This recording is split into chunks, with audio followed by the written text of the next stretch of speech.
রাত্রি 2টো, চারিদিকে নিস্তব্ধতা, কিন্তু একজন মানুষের মাথার ভেতর যেন ঝড় বইছে। বিছানায় শুয়ে রয়েছেন, অথচ ঘুম আসছে না। মোবাইলটা 5বার নামিয়ে তিনি আবার তুলে নিচ্ছেন। সোশ্যাল মিডিয়া স্ক্রল করছেন, আবার বন্ধ করছেন। ভবিষ্যতের চিন্তা, অতীতের অনুশোচনা, সম্পর্কের কষ্ট, অর্থের দুশ্চিন্তা, নিজের অযোগ্যতার ভয়, সব একসঙ্গে তাকে গ্রাস করছে। বাইরে নীরবতা, কিন্তু ভেতরে যুদ্ধ। আশ্চর্যের বিষয়, আজ কোটি কোটি মানুষের জীবন ঠিক এই রকমই।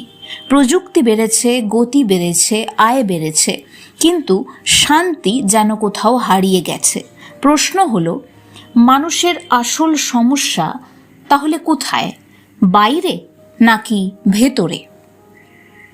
ভগবদ্গীতা বলছে, মানুষের সবচেয়ে বড় শত্রু বাইরের পৃথিবী নয়, নিজের অশান্ত মন।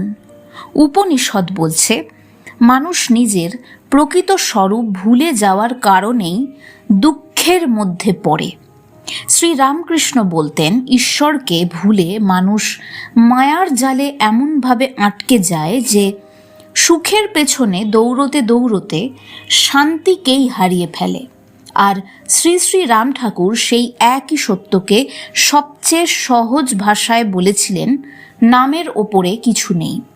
যেন তিনি বলতে চাইছেন, সমস্যার মূল যদি ভেতরে হয়, তবে সমাধানও ভেতরেই খুঁজতে হবে।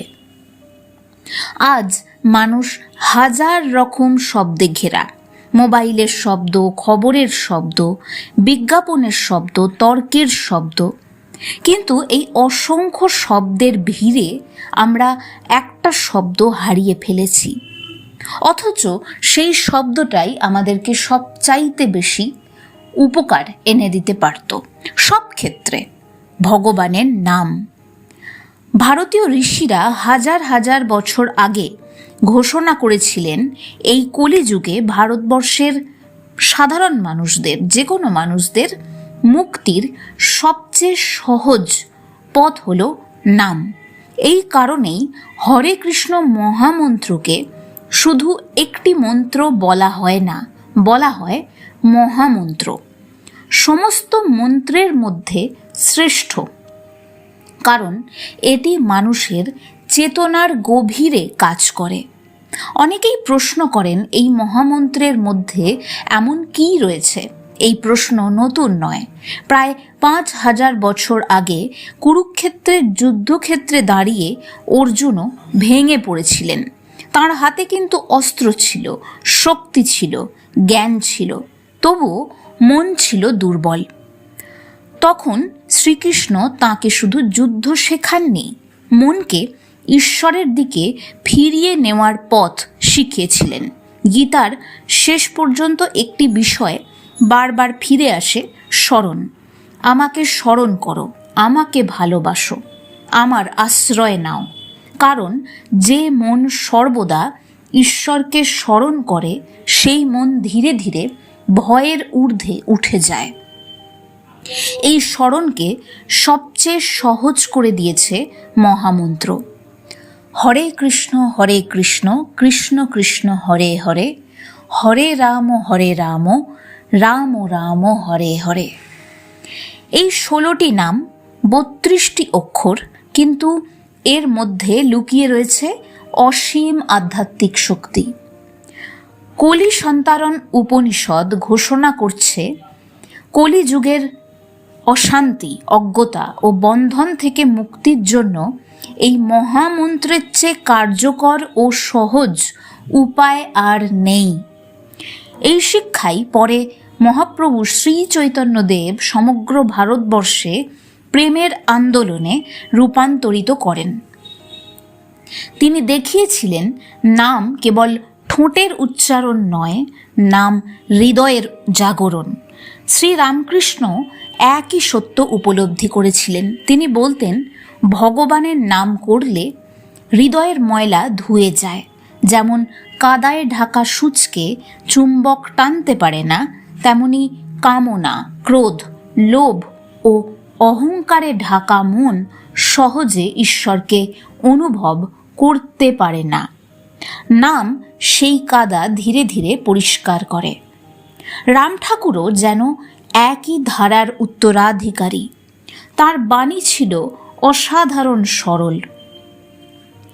নাম করিতে ভালো লাগুক বা মন্দ লাগুক, তথাপি নাম করিবেন।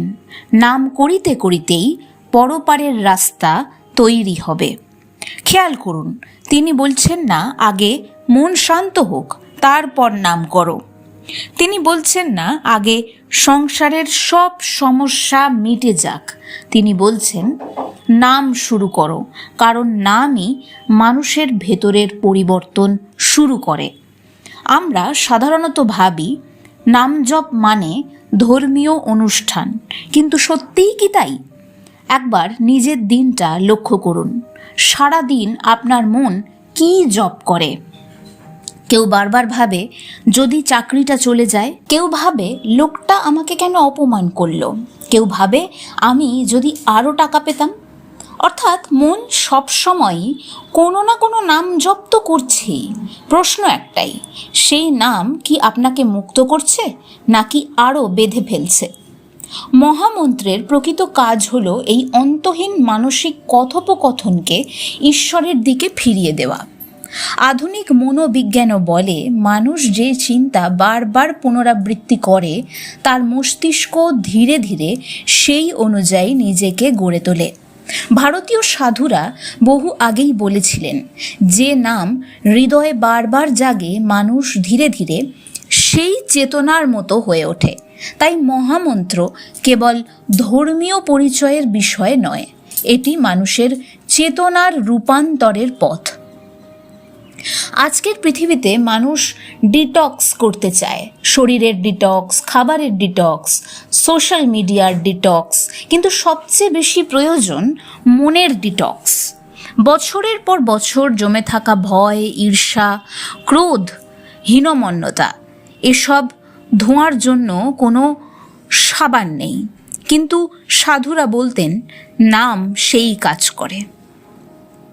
তাহলে নাম এই সমস্ত বহু বছরের জমে থাকা ময়লা পরিষ্কার করে মনকে শুদ্ধ করে।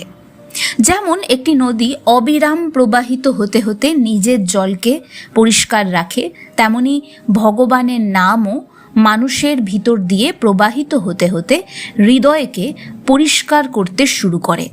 এই কারণেই মহাপ্রভু শ্রী চৈতন্যদেব রাস্তায় রাস্তায় নৃত্য করতে করতে মানুষকে বলেছিলেন নাম গাও।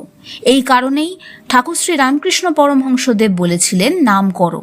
এই কারণেই রাম ঠাকুর বলেছিলেন নামের ওপর আর কিছুই নেই। হয়তো আজ আপনার জীবনে অনেক সমস্যা আছে, উদ্বেগ আছে, একাকিত্ব আছে, ব্যর্থতা আছে, কিন্তু এই ভিডিও শেষে আমি আপনাকে কোনো জটিল দর্শন দেব না। আমি শুধু একটা দরজা খুলে দিতে চাই, একটা নাম, একটা ডাক, একটা সম্পর্ক। কারণ হয়তো আপনার জীবনের সবচেয়ে বড় পরিবর্তন শুরু হবে কোনো বড় অলৌকিক ঘটনায় নয়, বরং একটি আন্তরিক উচ্চারণে। হরে কৃষ্ণ কৃষ্ণ কৃষ্ণ হরে হরে, হরে রাম রাম রাম হরে হরে। এটি কেবল একটি মন্ত্র নয়, এটাই হতে পারে আপনার অস্থির মন থেকে চির শান্তির দিকে যাওয়ার প্রথম পদক্ষেপ।